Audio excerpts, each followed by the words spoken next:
morning, everybody. Thank you for attending the Association of Hawaii Archivists Certified Archivist Exam Information Session. So we're going to have the lovely Helen Wong-Smith, who is, what do you call it? University Archivist. Calling in from Hilo, as well as Jusun Yi. So Helen, we know Helen. She's been in the profession for over 30 years.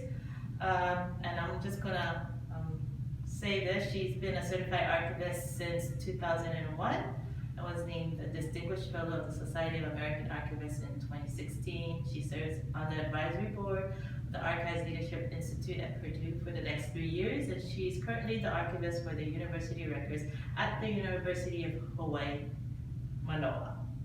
Jusun, she is the Deputy State Archivist at the Hawaii State Archives, and she's been with the Archives for a little over 7 years as an archivist.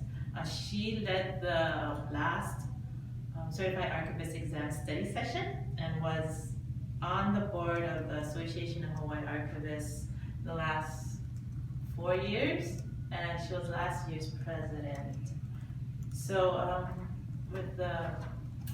due to some time constraints, I'm going to hand it over to Helen.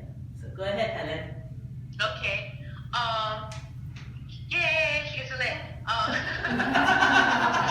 Okay, so Sorry. in Hawaii, even though I had joined SAA and had been an archivist for many years, I had always thought that taking the test to be a certified archivist was out of my reach because I couldn't afford to go to SAA. And I don't know if it was during my first or my second term as president of AHA that I realized that if we had enough people who qualified to sit for the exam, we could hold it anywhere we wanted, so which now is a regular practice. So we weren't even smart enough to have a study group. We just all did it on our own. So the first cohort that sat and included myself and DeSoto Brown, Ray Shiraki, I believe Kanani Rupun. So we've been doing this since 2001, and you guys are smart enough to do study groups. So next slide. Here's the mission. I hate reading what the slides say, so I'm not going to read it for you. But I will say that it has been determined. At one time they thought, should SAA be in charge of certifying or such, and they decided no, it's got to be a different entity. And so this is the mission of the Academy. So it is a really nice, it goes through a lot of work in order to define the knowledge and abilities necessary to be a professional archivist. There's a philosophical debate that you don't need to be certified, but I think especially for the promotion of our profession, that it's a really good thing to be certified.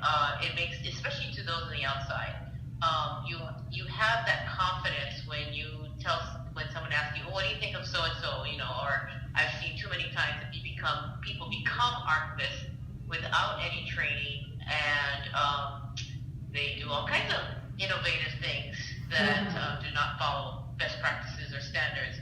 So that's one of the reasons in my very long and varied career that I do strongly advocate for certification.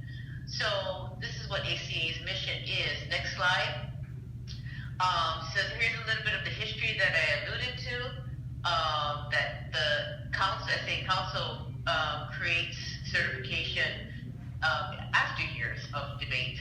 But like I said, they didn't feel that they were not qualified, but they didn't want to take it on, and the Academy was established.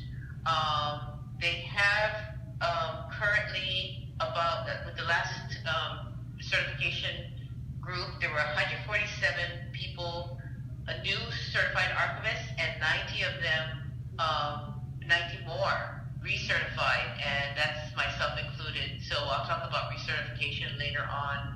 But now you've got over 1,300, which is really still a small that the numbers of SAA members, and then on top of that is the number of people who are practicing archivists. So although part of that might be philosophical reasons, there's still a lot more to be done. Next slide. So the benefits of certification definitely offers a competitive advantage in the jobs. It's a no-brainer for people. When I work for the Park Service, of course, they think they have a lot of archivists in the Park Service, a lot more museum curators, but quite a few archivists, more archivists than they have librarians. And for my supervisor, all I had to say was, well, I'm a certified archivist. And she got it. She had nothing to do with art, and we didn't really know about archives, but for management, administration, that archives or repositories is just one of their many responsibilities. It gives them confidence to know that there's such a thing as a certified archivist, and you're one of them. So it is a really nice, it's like a CPA, okay? So you say, well, just like a CPA, I'm a certified archivist, and that makes it a lot easier. And it strengthens the profession. Like I said earlier, there's so many people who are in archivist positions that are not trained. They kind of fake it till they make it, or they just continue faking it. And that's one of the reasons that I feel that it strengthens the profession. There's too many people that are not trained, and they go around calling themselves archivists. So this is a really nice thing to do. And I do know several people who became certified archivists many years after they were practicing archivists, and they can see the difference. Next slide. So here are some of the employers who advertise jobs for and included that you should have a CA. So you can see the diversity of them. So it's not just academia, but you also have private industries and federal and such. So nonprofits. So so people are getting the word that if we get somebody who's a CA, then we don't have to worry about what they're going to do. They're going to follow. They know the best practices, and they know the standards. So this is one of the many, many benefits. Next slide. So this is a breakdown, and of course, as you would expect, the highest is in academia, because, and again, it's interesting, with UH, when I asked for credits for, I don't know if it was for a promotion or tenure, they wouldn't recognize, that's one thing I want to warn you about, they would not recognize my training as a CA because it's not from an accredited university. So that stinks. But in all, I still think it's worth it. So boo on UH, but it has helped me on so many other levels. Next slide. Okay, so there are different ways to qualify. Like I mentioned, I had to find 7 people to even qualify to sit for the exam. I believe, Cynthia, is that true? DeSoto doesn't have a master's, right? Yeah, he doesn't. I think you were able to do a pre-required master's, right? Yeah, I think so. But his years of experience definitely qualify him. So, it was also, shucks, at the State Archives. Susan. She was head of historical records forever. Luella. Okay. So, I mean, Luella had an MLIS and everything, but I mean, there was several of us who took it, that first cohort. A couple of them have said, you know what, it doesn't help me, and so I'm not going to keep up my membership or my certification. But I'm rabid, I think it does. So back then, you didn't have to DeSoto stat for it, that he passed, there was no problem. So these are some of the requirements. So you can see that when we say plus 1 year of qualifying experience, that is as or if you are an intern, just scanning or filing something, it's not going to be considered a qualifying experience. But if you are actually writing a finding aid and processing so that you doing arrangement and description, then that would. And it doesn't have to be one full-time job. You could have two part-time jobs that equals up to 1 year, so you're fine.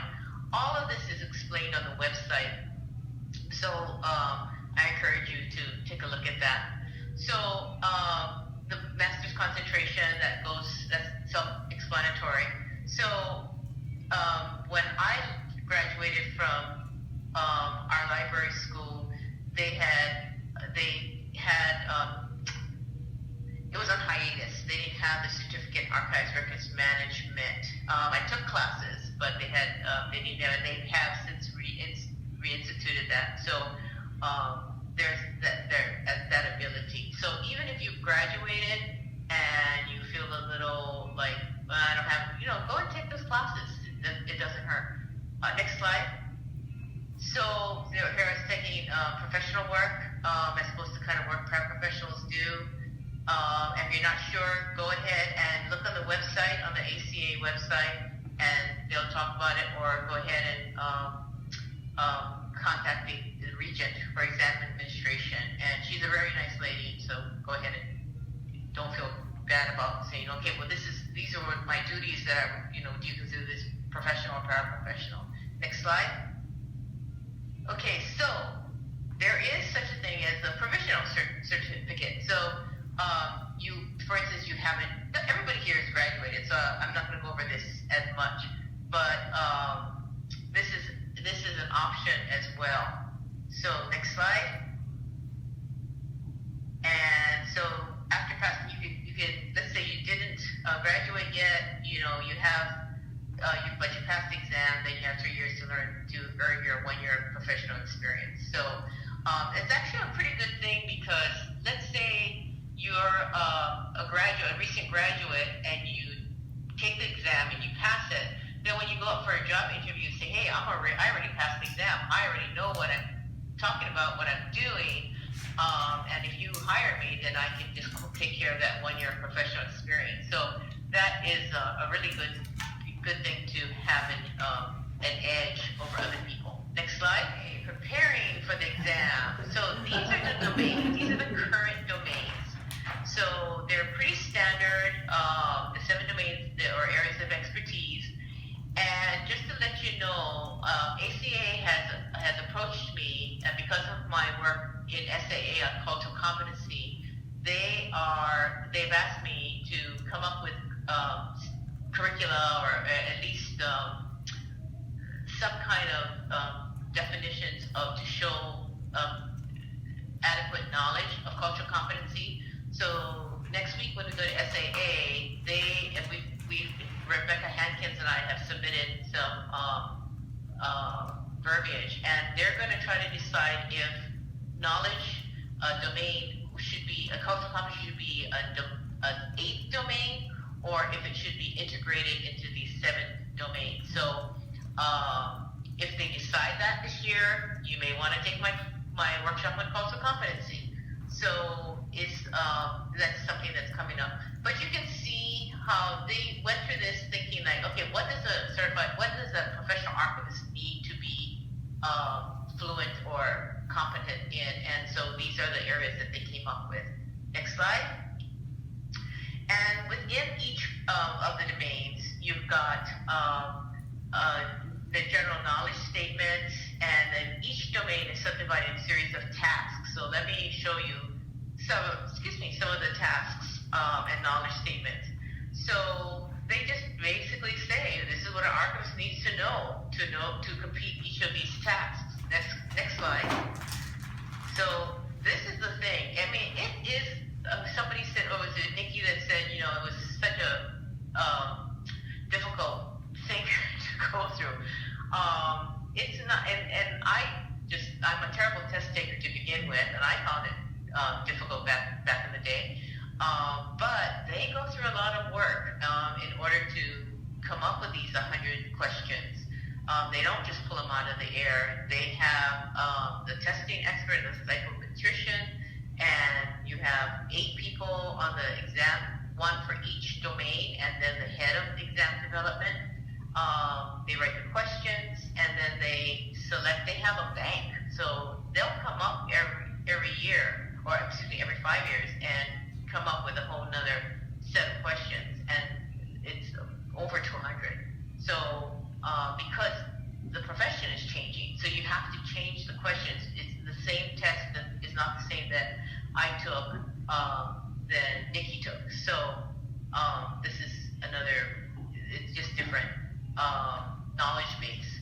So, but that's not to say that if I don't keep up with the profession, that I can continue to be certified. It's not like, okay, you passed it once and I can ride on that.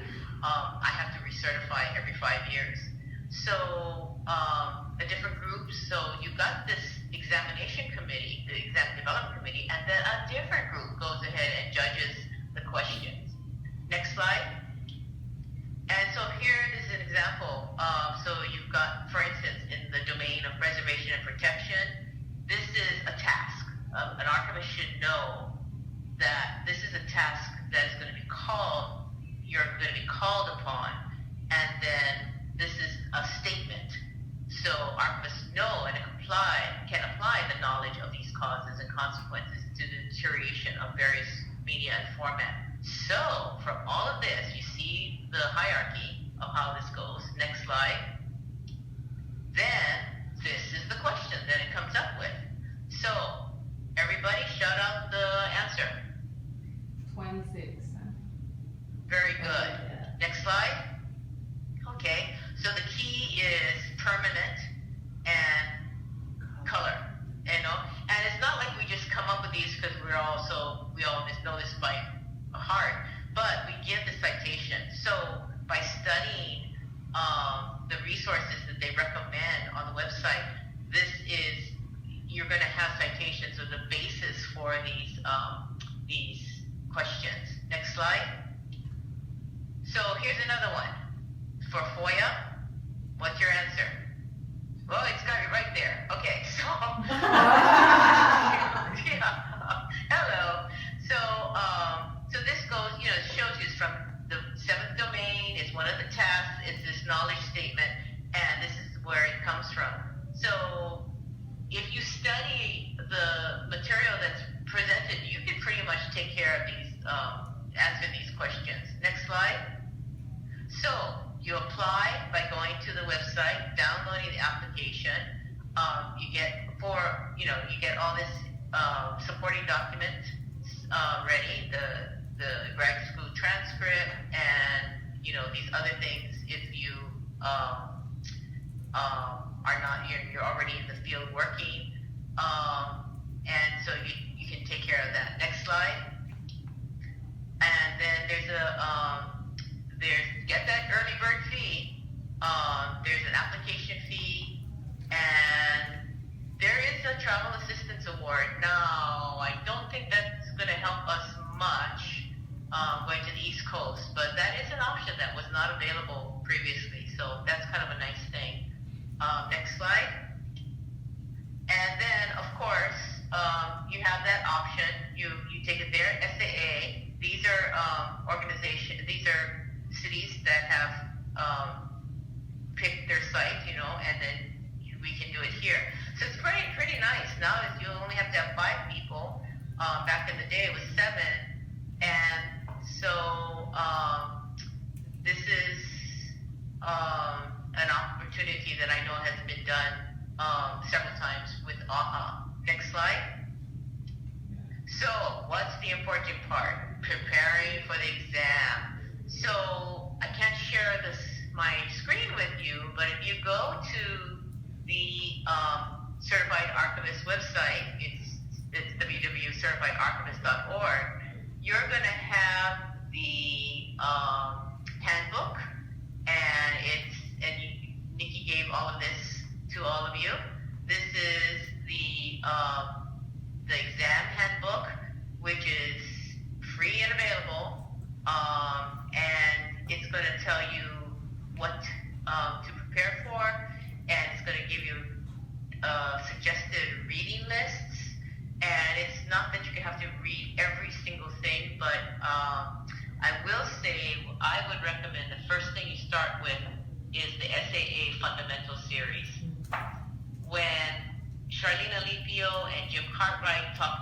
about studying for the exam. I think it was back in 2000 or 1999. And Charlene says, you know what, just go through these this fundamental series, you'll be fine. I went, oh, I can do that.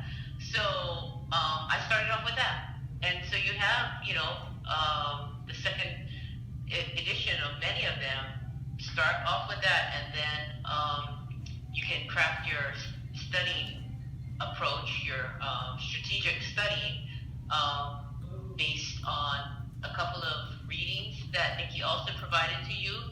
One was published in the ACA newsletter, and it was by two mid-career archivists.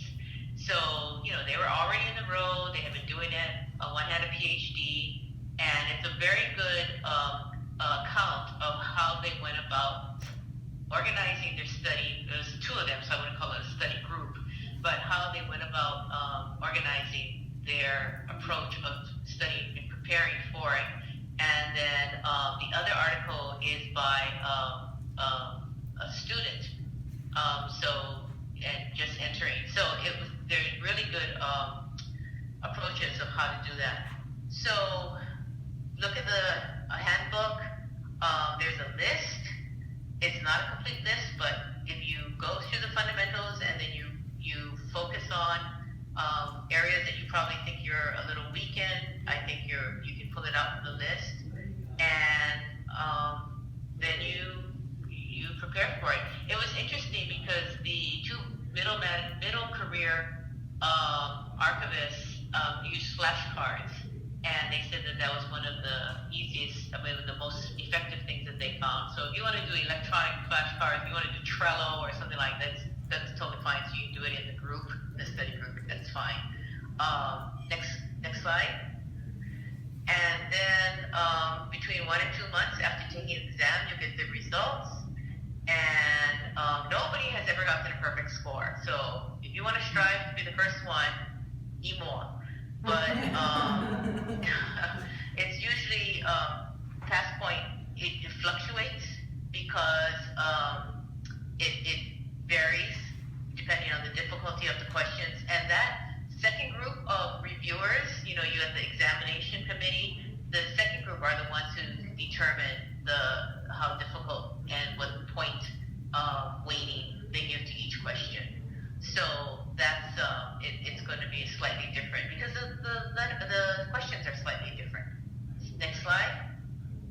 And then it's then you have the application fee of $50, certification fee if you pass it, and then it's only $50 after that for annual dues. So it is a lot cheaper than SAA. And so I think it's well worth it. And hey, it's a tax write-off because it's a professional due. We all know that you can write those off. Next slide. And now recertification is required once every 5 years.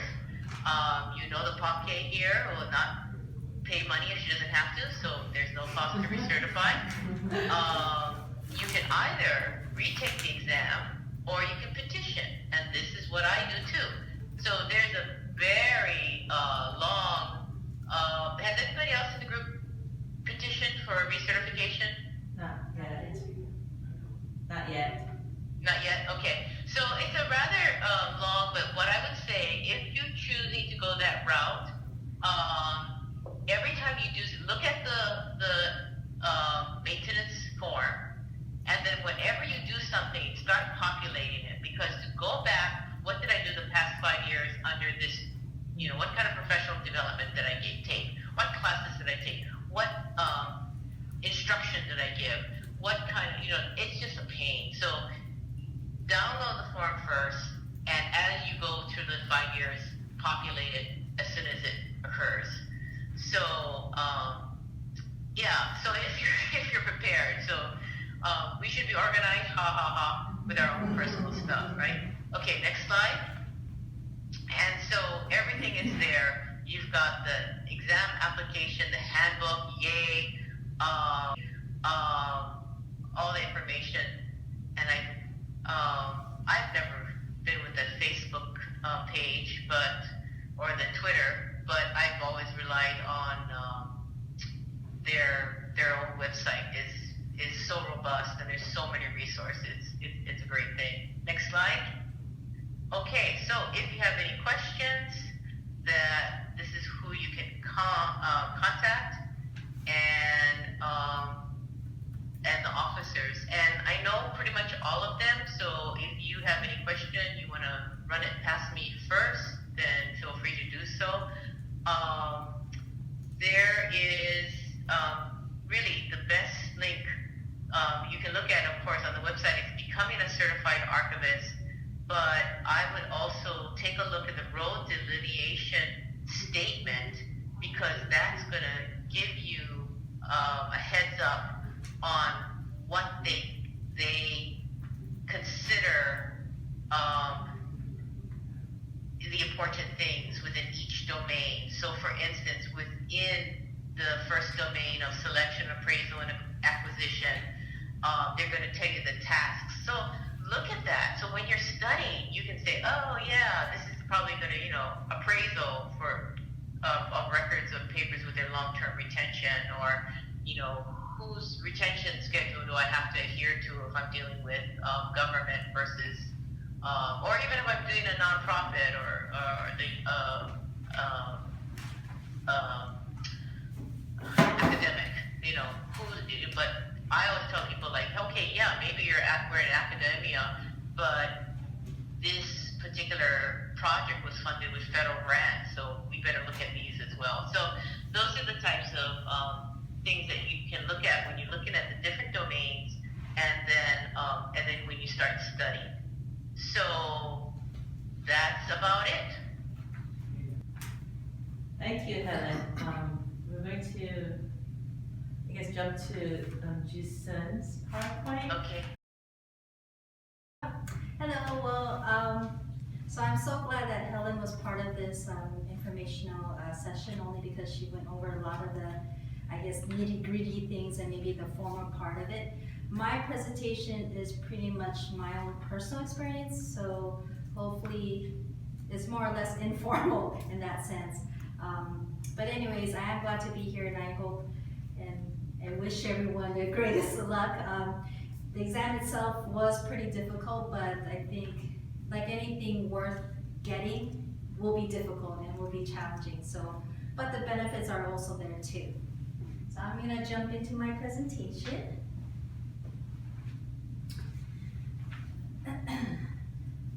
So, again, it's a disclaimer that this is my personal experience. I'm not representing ACA.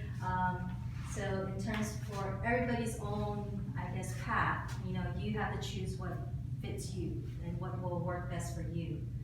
So, but what I'm going to be talking about today would be why I took the exam, and what I did to prepare, and finally what I gained. Going back to all the things that Helen covered, which I'm glad, because then I don't have to cover those.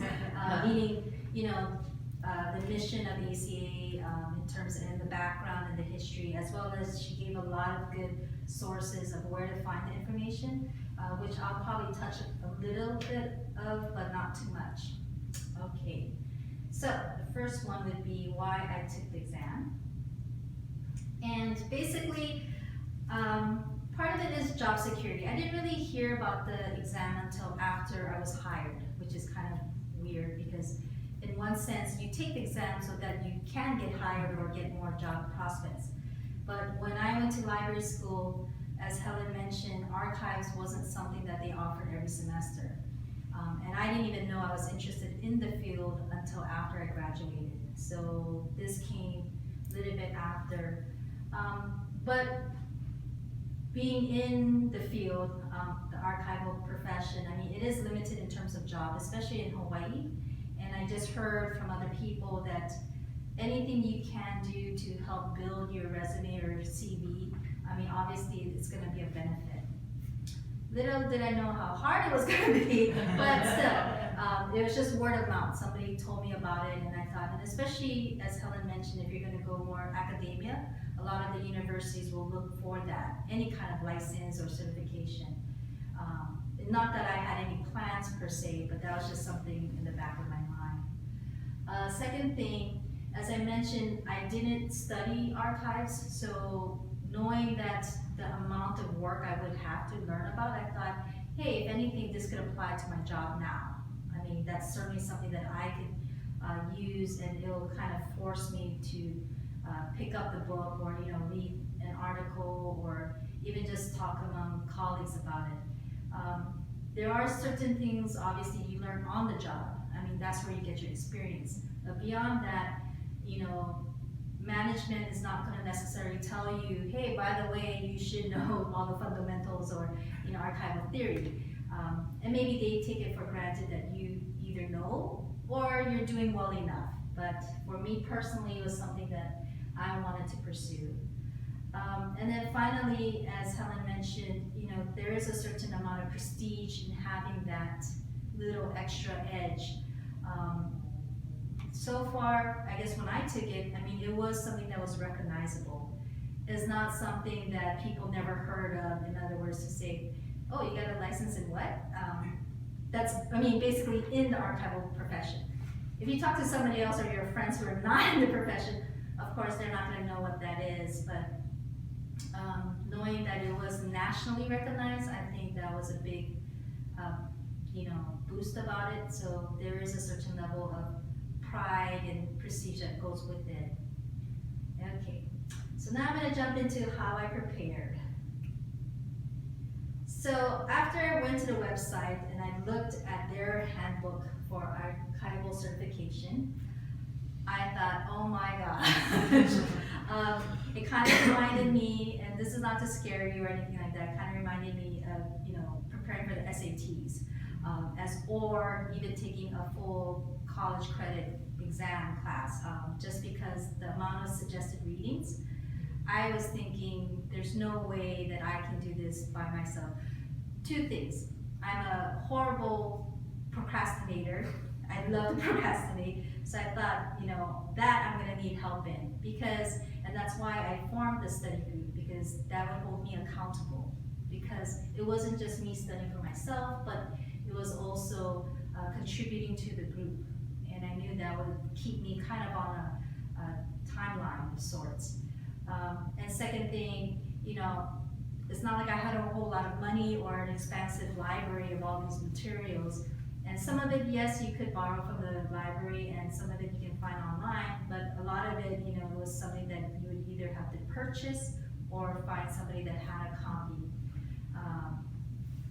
So that was very intimidating after reading the handbook, but it kind of, and you'll find later, it led to other things. So when I decided, okay, I'm gonna need to get a study group, but being kind of new in the archival profession, I didn't know who to ask and who would be interested. Luckily for AHA, and I guess this is a plug for the association, the members, I reached out to the members and said, hey, is anybody interested in taking this exam? And so I made a call out to the listserv, and several people applied. I would say probably in the beginning, maybe 10 people were interested, but when we actually started meeting and actually studying, it kind of whittled down to 6 of us. But that was still a good number. 6 heads versus 1. So this is just, and I found all of this as I was preparing when Nikki told me. So this was an agenda that I created, because for me, I like things to be kind of somewhat in order, even though I'm not myself. So this was an agenda that I created. So we had our meeting, and I started this calendar with the group, because again, I'm a procrastinator. So I thought, okay, I need to see, and I'm also a visual person, so I need to see what kind of timeline we're talking about. And that's why we met in 2014, even though I took the exam in 2015. And it's not because we necessarily took a whole year to study per se, but knowing that, when you're studying with a group of people that are working and have families and other obligations, it's not like in college where you're gonna see them in class every week. So this was also to give us time to meet realistically, and to give us a lot of time to kind of get into, how we're gonna approach this. Even though I had some idea on how I would approach it, but once you meet these other people, they might have their own ideas. So I created this calendar and I set up, you know, the different tasks that we were gonna hope to accomplish for each month. So that helped, because like I said, you know, it kind of gave us a timeline. And then as I mentioned, and Helen talked about all the 7 domains. So each of us took certain domains and certain readings. Because again, going back to the handbook, if you look at the suggested readings, I remember one said, you know, read the last 10 years of American Archivists. And I'm like, oh yeah, sure, okay. But I think, again, it was a suggested reading, but I didn't know. I mean, not knowing what this exam was gonna cover, and you know, and because I've only been 2 years on the job, I wasn't sure if my own experience as an archivist would help in what shape or form. But anyways, so going back, so we concentrated on some specific readings, and then we just basically divided among each of us. And each person would take a particular reading and create this sort of notes, and we would exchange it with the group members.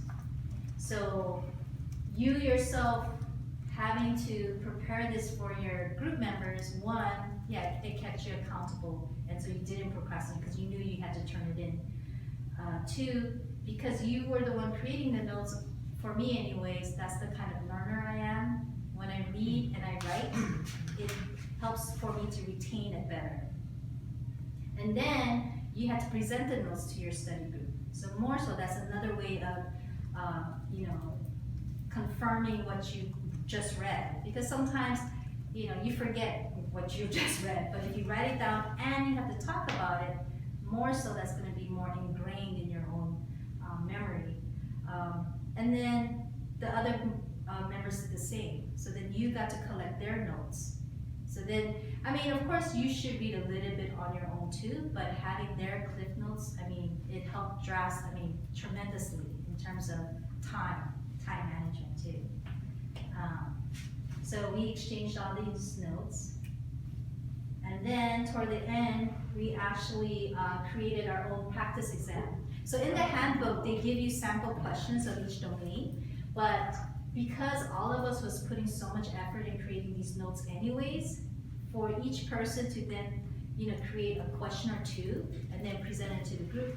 So I believe this practice exam, I think there were like 40 or 50 questions. And that's not something that you can make up on your own. I mean, you probably could, but that would take quite a bit of time. And the fact that because you had these other members to rely on to contribute these questions, there would be questions that you would never have thought of or even looking at. And so that was something that was, I think, really helpful toward the end as we were getting closer to the deadline. So, you know, again, this is just from what we did. And we did this by mainly, I think we did a Google Drive where we shared the documents and we posted things. But then we also physically met in person, at least once a month, or tried to. Because I think meeting face to face, more so you feel that responsibility of, you know, helping and, you know, contributing. Because over email, you get kind of lost in that and you forget, and you know, everyone's busy. But then when you have to show up for a meeting, you know, there is that added pressure, like, oh, you know, these people are actually counting on me, and you know, vice versa, I'm counting on them. And that's why I said we started off with maybe I think 10, and then it dwindled down because people obviously found that they couldn't, you know, contribute as much due to scheduling or something, and so they opt to, you know, just study on their own. And you know, they were also successful too, those that, you know, just teetered off the study group and studied on their own. And some people might feel that, you know, it works better for them because then they can go at their own pace or do their own things. But just knowing myself and my study habits, I knew that, you know, I needed a buddy. You know, like you're going to the gym, everybody, well, not everybody, but most people I know hate going to the gym or exercising. But if you had a buddy, you're more likely to go.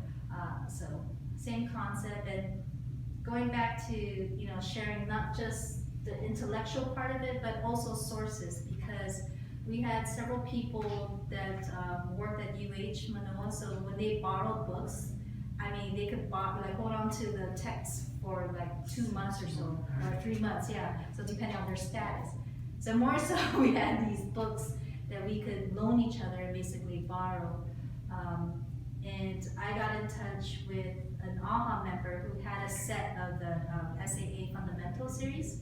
So she, actually loaned those books to our study group. And so that was awesome. I mean, then we didn't have to go hunt for them or purchase them on our own. So we used, their copy, because I think her institution actually purchased it. So if you're lucky enough to find somebody, that already has a set, and so we even had a little spreadsheet of who has what book, so that, nobody gets, fined for overdue books as well as losing any of those books, because, they weren't ours. But yeah, so that was another good thing about the group, was because the resources that was available. So not only were we picking each other's brains, but we were able to gather some resources together. Okay, so lastly, obviously people do things for some kind of benefit. And as I mentioned, the reasons why I took the exam, and then after taking it and passing, which, I'm glad I passed, but, it wasn't the score that I wanted, but we won't go into that. But anyways, so going to what I gained. So as I mentioned, as Nikki mentioned, that I am an archivist at the Hawaii State Archives, and so I became an archivist back in 2012. And then from 2014 to 15, I decided that's when I chose to take the exam. And by taking this, when I formed that study group, obviously, you begin to, make connections. And there, I don't know if I should use the same quote, but how misery loves company? Yeah, so we are all in the same boat. We're all, going through the same struggle. And one in particular, she was actually my supervisor, that she was in this study group. And she already had like 15 to almost 20 years of archives experience. I mean, she was set in her career. It's not like she needed this certification, but she decided for her own personal reasons. And I think part of it goes back to professional development and that prestige part, because her job was pretty secured. I'm absolutely certain of that, but she decided to take the exam along with us. So having your supervisor in your study group was kind of at first intimidating. I'm like, then she knows what my study habits are. But I think at the end of it, she thought it was a really good thing, and she thanked me for putting and organizing that together. And so that was really, really good to hear. Well, obviously because she's my supervisor, which I then took the exam. Phew, to my relief, passed. Because how embarrassing, Right? is that correct? But there were, some people that didn't. But they, from what they told me, they still learned a lot. And those that pass or don't, we congratulate them regardless of just even trying. Because again, it's not a certification where you need to become what you are. As an archivist, that is. It's not like a doctor where you need that license, or a lawyer where you need to pass the bar exam.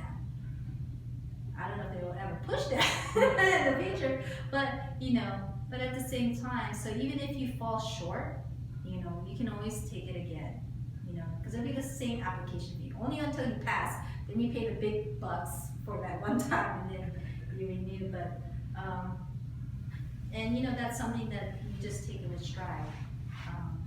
But yeah, you can't worry, you can't be, I guess, taking the exam thinking or being worried about failing it. You have to take the exam because you want to take the exam, and you're taking it to pass it, because you don't want to think the negative stuff. So after I took it, and it's also also timing too. So then there was some movement within my own job, and so then I became the section head in 2017. And I know having that CA on my resume, because the interview process and the evaluation process, you know, it's based on the point system. And so I'm sure I scored some extra points. And then from there, so presently, and that was also tiny, but then I was able to move up to another position. And again, I know having that CA attached to my library degree did help, because I'm sure there's other applicants, but now, and looking back, now that I'm in the position of hiring people, when I see their application and I see their resume, seeing their CA on there, you know, it is gonna make me look at that application twice. Only because I know what the struggles I went through and, you know, what it covers and, you know, and how it applied.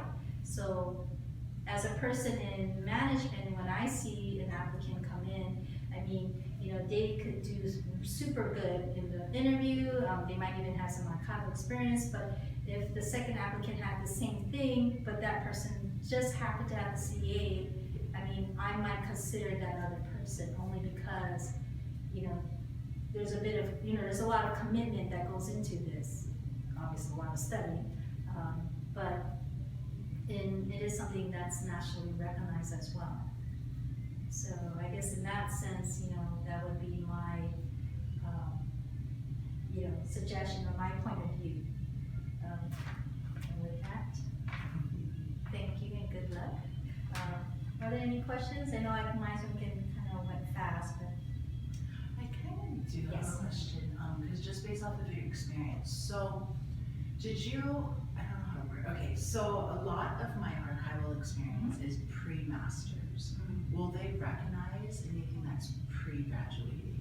Or does it have to Oh, be you mean the to qualification? The qualification, I don't know if that's something that's, you Um, had to go through, because if you started in 2012. right? Yeah, yes, I already had my master's, so, Oh, okay. and then I had to ask my supervisor to write, state how many Okay. hours or years of experience for the professional experience part. Okay. But yeah, I think it'll still count, because you have your master's now though, right? Yes. Okay, So I it's just grad- not in archival content, I mean, it's not just in Yeah, I archives, never right, took right, the right. archives. So I still think, yeah, it would still count. Okay. The 2 years. And you can always, you know, like Helen said, email the person if you're not sure. 'Cause Okay. I think in our study group, we had one person who was gonna graduate, like the spring of the exam or something like that, before the exam. And so they wanted to know if they could qualify to take it, because she didn't graduate, but she did have some archival experience. And so they allowed her to take it, and then upon graduation, then added her, you know. But I mean, of course, she graduated before the exam, I don't know how that worked, but it was the application process. Because you have to qualify to take the exam before you can even Okay. take it, so there was some kind of, concern about that. Yeah, so that person, I think, is interested in taking next year's exam, so. Okay. Yeah, so somebody who's a LIS student now, if they're gonna graduate in the spring of next year, but they wanna take the exam in the fall, but because you have to apply to take the exam, you know, it's like, well, how does that work? So, yeah, so definitely, I would just write directly to ACA if you're unsure. Okay, because I don't want to be like the fifth person in the study group, be like, oh, I didn't get accepted. Like, now you guys gotta go out and find the fifth person. And that's another thing about sort of going back to the prestige, because it's not like anybody can take the exam. I mean, you actually, they have to recognize you as being somebody to even take the exam. It's like, what? It's like, so in that sense, yeah, it's a two-step process. First, you have to qualify, then the second part will pass the exam, you know, after you're accepted. So, yeah, so there's certain different types of exceptions and so forth. Because I had to make sure I had, you know, the 2 years, but luckily I did, because I started. I think maybe that's why I probably waited too, but, you know, I didn't hear about this CA, you know, when I was in library school, but again, I didn't know that that was a track I was going anyways. So it just happened that I ended up where I ended up. But yeah. What's the format of the exam? Is it like multiple choice? Yes. Fill in the blank? Multiple choice and true and false. So luckily it's no essay type of question. Yes. Yeah, so that was kind of a relief. Do better in those, because Yeah. you BS your way. What are you trying to say? I have a wide range of vocabulary for season. But I mean, sometimes it is hard, especially true or false, because Yeah. yeah, because it's 50-50, which I guess the odds are good, but it's still 50-50, which means you could fall. And I think in the handbook they give you some pointers about when you do multiple choice, you know, how to approach it. And there's a lot of readings out there Like the about test taking yeah, strategy. Yeah. you know, you eliminate, you know, so many that you know is not, and then you're left with, you know, 2 or 3, hopefully 2, the possible answers. And then, Did it, oh, I'm sorry, Yeah. totally. Did it take you guys the whole 3 hours? No. Not for me, not for Okay, me. because I was like, oh my god, what kind of 100 questions these are? If you get 3 out, Well, like now I'm Yeah. scared. I think especially the true or false, there were some like kind of like scenarios. Mhm. So they were, you know, more like 2 to 3 sentences. And obviously after you finish, you want to go back and double check. Because the worst thing you could do is, because I think it's separate, you know, put a bubble in the wrong place, the wrong question, and get Yeah, everything yeah, off. You know, so like the SATs. yeah, you gotta, so So- they give you time to double Yeah. check. It's a paper exam, not Yes, a- papers, Okay. yeah. Yeah, clean desk, and, you know, you get your number 2 pencils. with you. Yes. That's why I said Good. it's writing in the SATs. And, you know, for some people, you know, they think, oh yeah, I can just kind of, you know, read a little bit or just do practice questions and that's good enough. And, you know, but other people, you know, like for me, and I'm sure Nikki can attest to this, you know, you gotta do the readings, or at least have somebody talk to you about them and then we discuss and so forth. Yeah. Yeah. I studied on my own. I think I did see. Yeah, I thought I passed. I took it in 2016. I studied it on my own. I don't work in academia, so I went and got like a community library card, and when I went to find books, it was gone.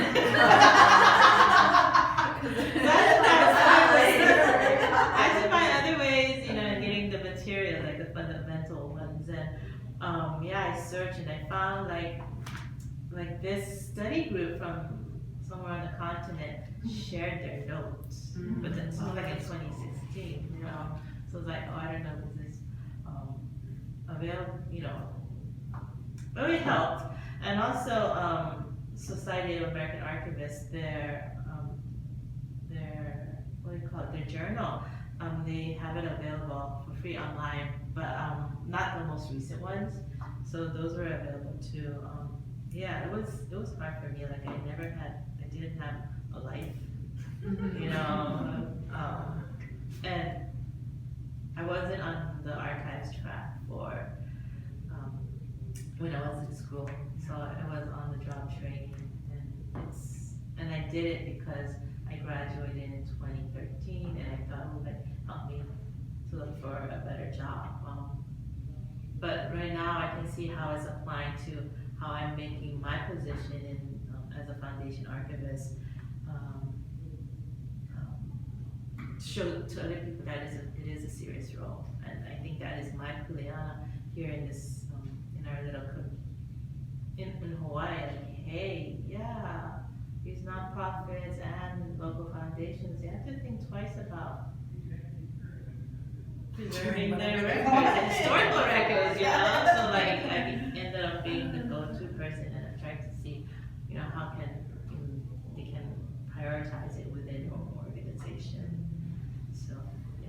I have a quick question. It's 2-part. So Helen mentioned that the SAA Fundamental series was essential reading for her, and I was just wondering what resources were most helpful for you taking the test. And then second, I know you did, you were very organized and you had kind of like a wide range of resources you were pulling from, but when you were taking the test, did you find that there was something that maybe you should have looked at, or you wish you had looked at closer or focused on? I don't know. Was there any like curveballs that were thrown when you were taking the test, despite all the preparation that you both did?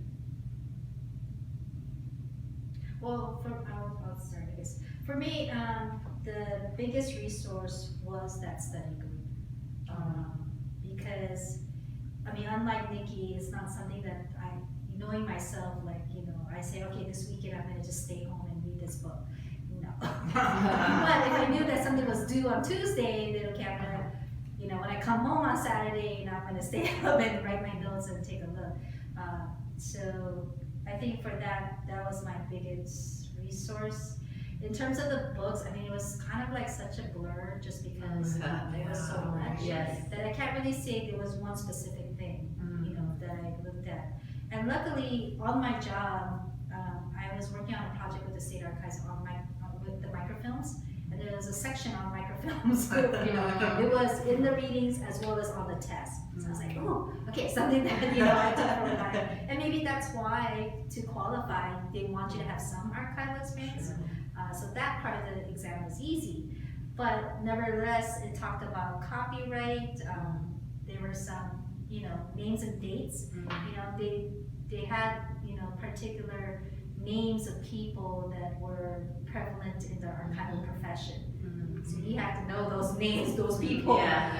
So when it's mentioned, because they'll say this person, did something, that pushed, archives into a particular direction or something like that. So there was not a lot, but there was, definitely some history questions. It wasn't just all practical stuff, like, the temperature and the humidity. There were actually, some background information, founding people of SAA, kind of not SAA, but, just archives in general, theory stuff, so. So when, I guess as one of the examples you gave, you have to read like the whole range of the journal. I'm sorry, like, yeah, it does Yeah. say Oh, yeah. It says I it don't in know the why I past said 10 that. years. How do you go about studying that or breaking that up into? No, we didn't even touch that. Oh, okay. So we looked at, Oh, we okay. looked at the 7 domains, and then there were specific textbooks or, books for each domain. So we looked at those, and especially the ones that we knew that were published and available that we could get. So obviously we didn't take, all the suggested readings. So we just highlighted, I guess, the main books, which is the SAA, and then some of the articles that seemed more doable. Because if you look at each domain and the description of the domain and the concepts that they were trying to, I guess, cover, and then you look at your list of the readings, and you try to figure which would be the best one to kind of cover that concept. So yeah, you kind of had to pick and choose. It probably would have been smart of us to ask people who already took the exam, like Helen or somebody else, and maybe I didn't know better, but I think, having the other people in the group plus the readings, I mean, we already had a lot of resources in that sense. But yeah, because, you don't want to, I guess you could, and that's what we're doing now, is spending time talking to people who already took the exam to get their personal perspective of it. But at some point, you have to decide, well, what kind of person you are in terms of how you study.